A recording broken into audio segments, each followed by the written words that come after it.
Magandang gabi mga kapamilya, ito na naman pong muli ang inyong lingkod upang maghatid ng mga kapanapanabik na ganap dito sa Linlang.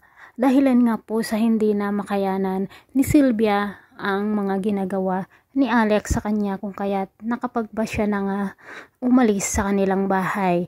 Nagpaalam nga siya dito sa kanyang biyanan na si Amelia at sinabi na kukunin na niya lahat ang kanyang mga gamit at wala siyang ititira na kahit na anuman at hindi na niya madadatnan o hindi na siya madadatnan ni Alex.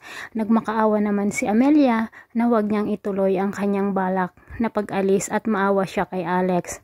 Ngunit sinabi naman ni Sylvia na durog na siya dahil nga sa pagmamanipulate ni Alex dito sa kanya kung kaya't hindi na niya ito makayanan at final na daw ang kanyang desisyon na aalis sa kanilang bahay.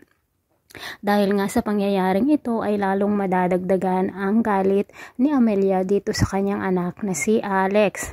Dahil nga rin mas pinili ni Alex si Liana kung kaya't hindi rin natin masisisi si Sylvia dahil nga po sa mga ginawa ni Alex at Liana sa kanya.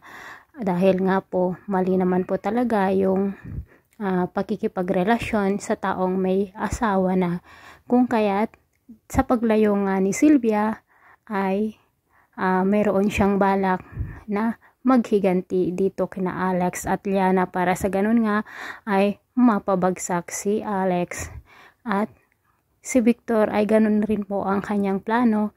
Ngayon nga po ay mayroon na ring asawa itong si Victor, ngunit ang iniisip rin niya ay ang pagbagsak ng kanyang kapatid na si Alex na sumira sa kanyang unang pamilya.